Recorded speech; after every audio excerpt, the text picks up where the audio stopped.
Hello everyone! Today I prepared a short video to introduce two new generative AI features released by Adobe. One of them belongs to the Firefly, the other one belongs to Adobe Photoshop beta application.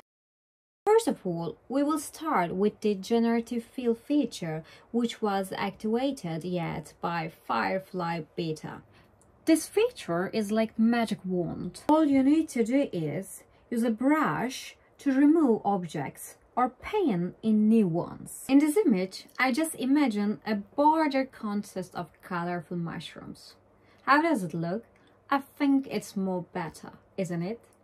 Now, let's remove the background and save this cute monster from this dark forest.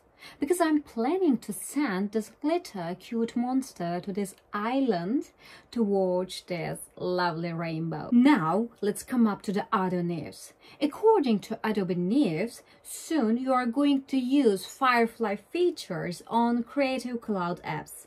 But now you can test all generative fill feature with Adobe Photoshop beta application. To try this, open Creative Cloud application and install the Photoshop beta.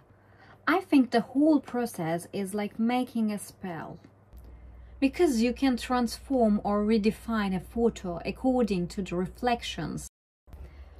As I approach my final words, I would like to remind you a wonderful quote by Arthur C. Clarke.